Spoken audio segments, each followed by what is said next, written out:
Predicting the Raiders' 2025 quarterback pick. Top 10 likely draft targets. It's time to break out the crystal ball. The 2025 NFL Draft is approaching fast, and one question looms large for Raiders fans. Which quarterback is most likely to land in Las Vegas? In this video, we're counting down the top 10 quarterback prospects the Raiders are most likely to select, from least likely to most likely. This ranking is based on fit, team needs, draft trends, and everything we've learned from scouts and front office behavior over the past season. Let's kick things off with number 10 on the list. 10. Dillon Gabriel. Oregon Dillon Gabriel is a smaller veteran quarterback with plenty of college experience. If you liked Bo Nix last season, Gabriel might catch your attention too. He's poised in the pocket and plays with confidence, but there are a few concerns, mainly with his deep ball accuracy. That inconsistency may limit his fit in certain offensive systems. Although there were early signs that the Raiders had some level of interest in Gabriel back in November, that momentum has cooled. Since then, there's been no reported meeting between the team and Gabriel, making him the only quarterback on this list without any direct contact. In short, the only way Gabriel becomes a Raider is if the quarterbacks they truly want are already off the board, and they're left scrambling for options. 9. Cam Miller, North Dakota State. Next up is Cam Miller, a talented quarterback from North Dakota State. While he lacks ideal NFL size, Miller is known for his football IQ and smart decision-making. He shows solid awareness in the pocket and has good mechanics. But there are clear limitations. His deep ball ability doesn't quite measure up to NFL standards. He doesn't have the same arm strength or versatility needed to hit every throw across all levels of the field. Realistically, Miller profiles best as a backup, a solid QB2 or developmental QB3. That said, he did have a top 30 visit with the Raiders. And when this organization brings a player in for a top 30, it's never just for show. There's always at least some level of serious interest. Continuing the countdown, let's talk about why Cam Miller still earns a spot on this list, despite his late round or undrafted projection. Miller is a proven winner, a two-time FCS national champion in 2021 and 2024. But while his leadership and college production are impressive, the reality is that he's a long shot to be drafted. That's why he ranks lower on this list. The Raiders currently hold 3 sixth-round picks and 1 seventh-rounder, which puts them in a good position to take a late flyer. Still, Miller feels more like a priority undrafted free agent than a likely draft selection. If Las Vegas selects him, it'll probably happen near the very end of day 3. 8. Ethan Garbers. UCLA Garbers doesn't project as a starter at the next level, but he does have one important connection: Chip Kelly. He spent 3 years under Kelly at UCLA from 2021 to 2023 and credits him with much of his growth as a quarterback. From a skills perspective, Garbers doesn't offer much in terms of elite NFL tools, but he's known as a strong leader and could potentially compete for a QB3 spot behind veterans. The coaching staff, including Pete Carroll, values players who bring a competitive edge, and Garbers definitely fits that mold. Still, like Miller, Garbers is more likely to go undrafted. If the Raiders take a swing on him, it would most likely happen at pick 222 in the 7th round. Now let's move into a tier of quarterbacks who are legitimately on the Raiders' radar. These are names that would generate real excitement among fans and offer developmental upside. 7. Kyle McCord. Syracuse McCord brings real upside and a real gunslinger mentality. He's not afraid to attack any level of the field, and he's capable of making every throw. That aggressive approach, however, comes with a downside. He can make risky decisions and force throws into coverage. He played at Ohio State before transferring to Syracuse, giving him exposure to multiple systems, including a pro-style offense. He has a long windup, but once the motion starts, the release is fairly quick. McCord met with the Raiders at the NFL Combine, though he did not receive a top 30 visit.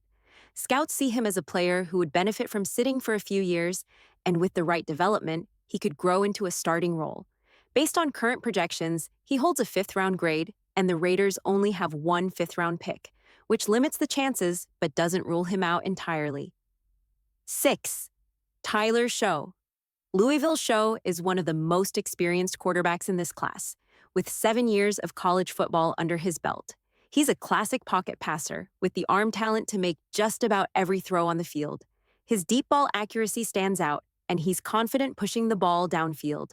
But there are red flags.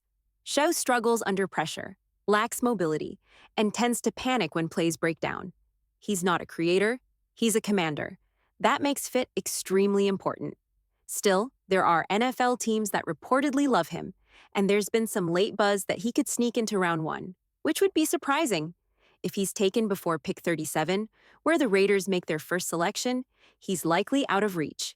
But he did receive a top 30 visit, and his style aligns with what Tom Brady, now part of the Raiders' ownership, typically values in a quarterback: smart decision-making and strong field presence.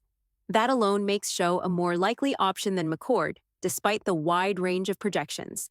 Now that we've gone through the bottom 5 quarterbacks, it's time to turn the page, because up next is the top 5. And these are names that Raiders fans really need to pay attention to. Coming in at number 5, Jaxson Dart. Ole Miss Dart is a fascinating evaluation. There's tape on him that's absolutely electric, where he looks like a top 15 pick, and then there's tape that makes you wonder if he even belongs in the first 2 rounds. He's a 3-year starter in the SEC and improves steadily each season, something that speaks to his coachable nature, which is critical at the next level. He's a confident athlete who plays with swagger, but his biggest flaws: inconsistent mechanics and lazy footwork.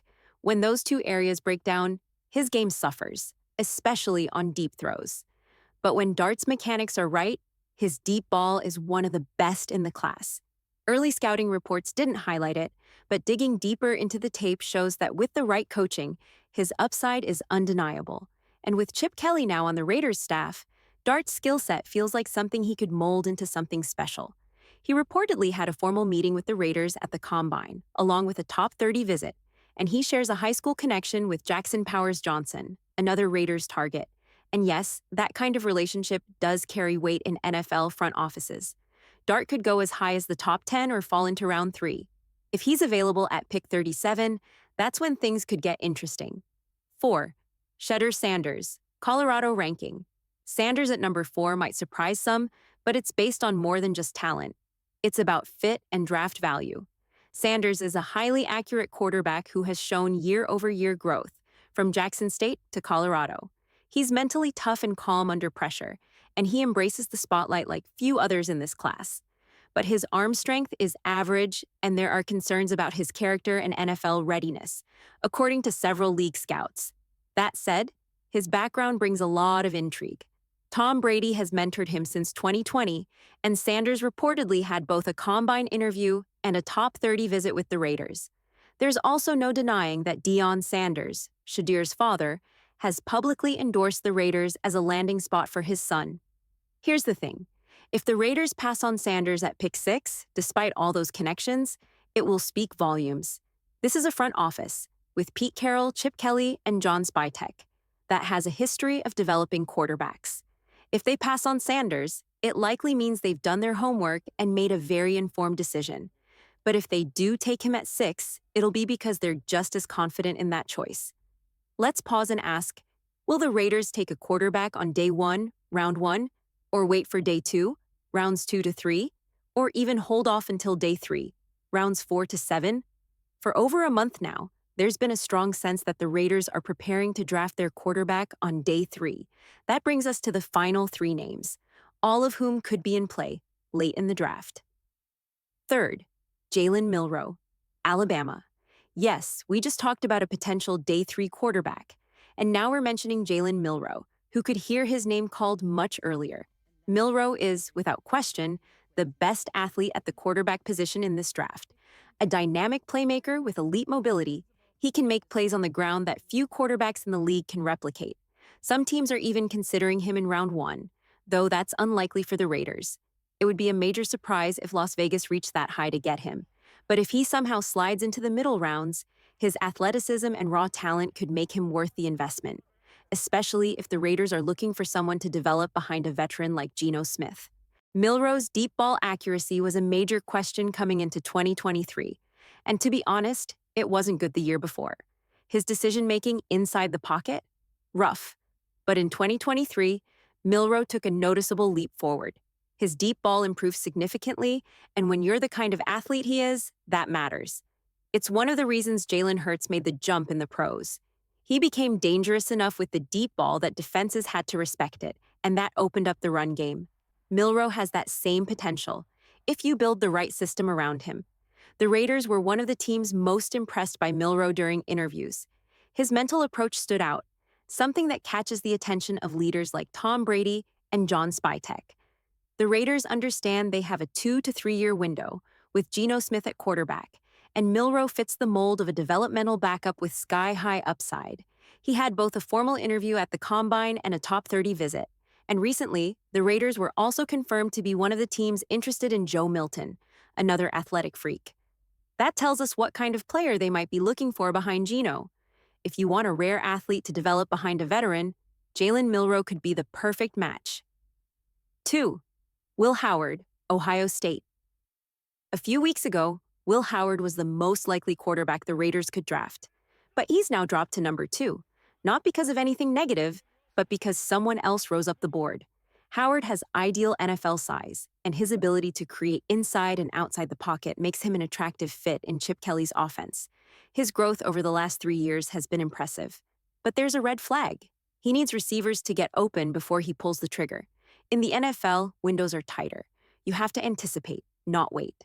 The offense he ran last year was stacked, a dominant line, talented backs, and a future first-round receiver who isn't even draft eligible until 2027. That supporting cast made things easier than they'll ever be in the pros. With a different quarterback, that offense might have looked like LSU with Joe Burrow. Still, Howard is an intriguing long-term prospect. He had both a combine meeting and a top 30 visit with the Raiders. And most importantly, he just won a national championship with Chip Kelly. In this front office, relationships matter. Howard still needs 2 to 3 years to fully develop, but if he continues to grow like he did last year, learning under minds like Brady, Spytek, Kelly, and even Geno Smith, the ceiling could be high. 1. Quinn Ewers, Texas.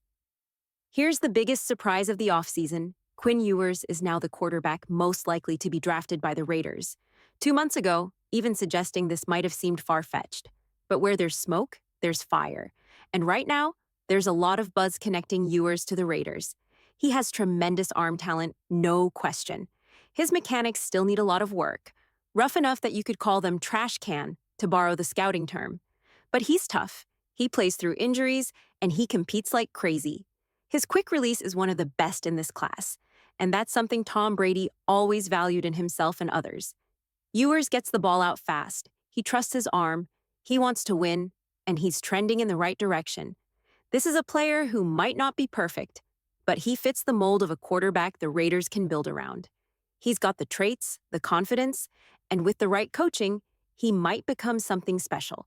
That wraps the top 10 quarterback prospects most likely to land with the Las Vegas Raiders in the 2025 NFL Draft. From raw athletes with developmental upside to polished competitors with deep connections to the Raiders' coaching staff, it's clear that the future of the quarterback room is firmly on the radar. I'm not completely sold on Quinn Ewers. If it were up to me, I'd lean toward McCord as a better quarterback prospect, heading into day 3 of the NFL Draft. That said, there is a scenario where selecting Ewers starts to make sense, mainly because of the people in charge.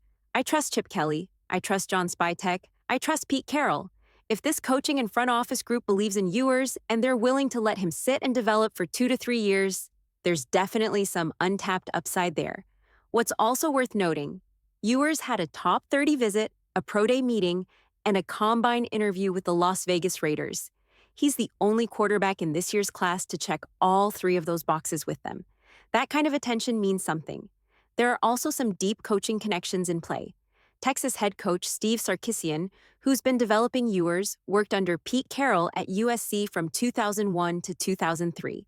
He also spent time with the then Oakland Raiders in 2004, something that carries weight with owner Mark Davis. Sarkisian often credits both Carroll and Nick Saban for shaping his coaching career, which ties everything back to the Raiders' current brain trust. So when you put the pieces together, from the ownership to the front office to the coaching tree, Ewers starts to feel like a very real possibility for Las Vegas, especially in that day 3 range. He's a developmental prospect who aligns well with the Raiders' timeline, considering they've got Geno Smith in place for now. If you're tracking who the Raiders might target at quarterback later in the draft, Ewers is likely one of the top names on their board. Right behind him, Will Howard. Those two seem to be the most realistic day 3 options. Just below them, you've got a second tier, Jalen Milroe, Shedeur Sanders, and Jaxson Dart. Then there's a group of long shots or potential undrafted pickups like Tyler Show, Kyle McCord, Ethan Garbers, and Cam Miller. Dylan Gabriel's name is floating around too, in case the board breaks wild. One honorable mention here is Cam Ward. He also had a top 30 visit with the Raiders, which is worth flagging. But based on what we're hearing, he could end up going first overall to the Tennessee Titans. If that's the case, he'll be off the board before Vegas even has a chance to consider him.